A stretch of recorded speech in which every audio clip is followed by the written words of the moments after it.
Every year, millions of Americans lose their spouse and suddenly find themselves facing a financial reality they were completely unprepared for. And in the middle of grief, the last thing anyone wants to do is figure out complicated government benefit rules. But here's the truth. If you are a widow or a widower in America, there is a Social Security benefit specifically designed to protect you financially. It is called the Survivor Benefit, and millions of eligible Americans are either not collecting it at all, or they are collecting far less than they are actually entitled to. Today, I'm going to walk you through everything you need to know about Social Security survivor benefits: who qualifies, how much you can receive, when to claim for maximum benefit, and the mistakes that could permanently reduce your monthly payment. If you have recently lost a spouse, or if you want to understand this benefit before you ever need it, this video is for you. Let us start with the basics.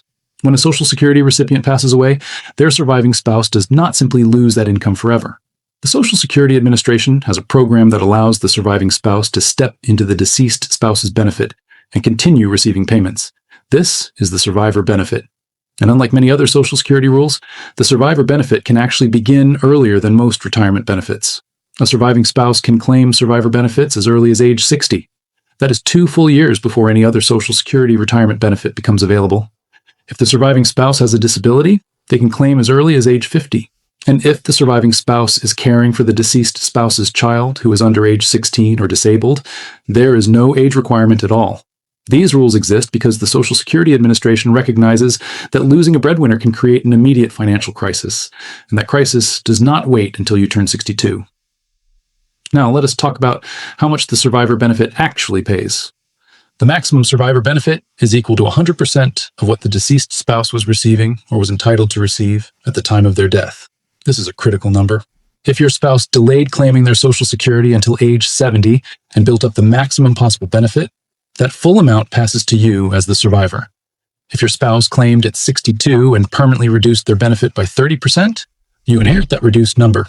This is why the claiming strategy of the higher earning spouse is so critically important. It does not just affect them, it affects the surviving spouse potentially for decades after they are gone. Let me give you a real example to make this concrete. Suppose a husband had a full retirement age benefit of $3,000 per month. If he claimed at 70, his benefit grew to $3,720. When he passes away, his wife can receive that full $3,720 per month as her survivor benefit. Now suppose instead he claimed at 62. His benefit was permanently reduced to $2,100. His wife now inherits $2,100 per month instead of $3,720. That difference is $1,620 per month. Over 20 years of widowhood, that is $388,800. One claiming decision made years earlier can affect the surviving spouse by nearly $400,000 over their lifetime. Now let me talk about the age factor for survivor benefits. Just like regular retirement benefits, claiming survivor benefits before your full retirement age results in a permanent reduction. If you claim survivor benefits at age 60, your benefit is reduced to approximately 71.5% of what you would receive at full retirement age. If you wait until your full retirement age, which is 67 for anyone born in 1960 or later, you receive 100% of the survivor benefit. And unlike your own retirement benefit, there's no bonus for waiting past full retirement age to claim survivor benefits. The maximum survivor benefit is 100% at full retirement age, and it does not grow further by waiting until 70. This creates an important strategic opportunity that many widows and widowers are not aware of. Here is the strategy. If you're a surviving spouse, and you also have your own Social Security retirement benefit, you have 2 separate benefits available to you: your own retirement benefit and the survivor benefit based on your deceased spouse's record. You do not have to claim both at the same time. And this is where smart planning can add significant money to your lifetime income. Here's how the strategy works. If your own retirement benefit will be larger than the survivor benefit, you might consider claiming the survivor benefit at 60 to get income flowing immediately, while letting your own retirement benefit grow at 8% per year until 70. Then, at 70, you switch from the survivor benefit to your own much larger retirement benefit. On the other hand, if your deceased spouse had a larger benefit than you will ever earn on your own, you might claim your own small retirement benefit early and let the survivor benefit grow until your full retirement age when it pays a 100%. The right strategy depends on the specific dollar amounts involved in your particular situation. But the key insight is this: you have options. You are not forced to take one or the other, and the decision you make about timing can make a 6-figure difference over your lifetime. Now I want to talk about divorced spouses, because there are survivor benefit rights that divorced people often do not know about. If you are married to someone for at least 10 years and then divorced, and your former spouse has passed away, you may still be entitled to survivor benefits based on their record. The rules are essentially the same as for current surviving spouses.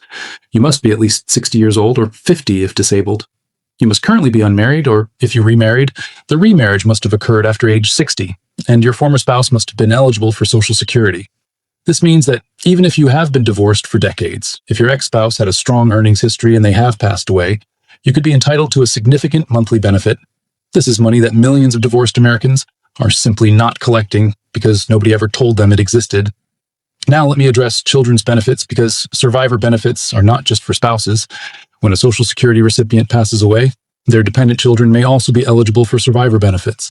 A child can receive up to 75% of the deceased parent's benefit amount if they are under age 18 or under 19 if still in high school, or if they are disabled and the disability began before age 22.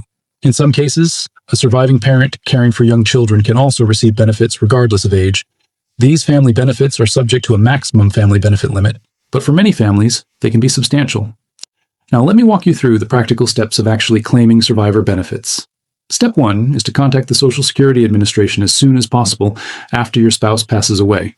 You can call them directly at 1-800-772-1213 or visit your local SSA office. Step 2 is to gather the required documents. You will need your spouse's Social Security number, their death certificate, your marriage certificate, your own birth certificate, your own Social Security number, and your most recent tax return. Step 3 is to file your application. You cannot file for survivor benefits online. You must do it by phone or in person at an SSA office. This is different from most other Social Security applications, which can be done online. Step 4 is to review your benefit amount carefully. Make sure the amount SSA tells you matches what you expected based on your spouse's earnings record. And step 5 is to consider whether a different claiming strategy, such as the one I described earlier, might result in more lifetime income for you. Before I wrap up, let me give you the most important things to remember from this video. Survivor benefits can begin as early as age 60, 2 years before any other Social Security benefit. The maximum survivor benefit is 100% of the deceased spouse's benefit at full retirement age. Claiming before full retirement age permanently reduces the survivor benefit. Divorced spouses married for 10 or more years may also qualify. Children under 18 may also receive benefits. You can coordinate survivor benefits with your own retirement benefits strategically to maximize lifetime income. And the amount your deceased spouse was collecting is the single most important factor in how much you will receive. This is why planning ahead, even when both spouses are healthy, is so critically important. If you are married right now and watching this video, talk to your spouse about their Social Security claiming age. That decision will protect you for the rest of your life. If you found this video helpful, please subscribe, because next week I am covering Social Security disability benefits and specifically how to actually get approved, because most first-time applicants get denied. And I am going to show you exactly how to avoid that. Thank you for watching, and I will see you in the next video.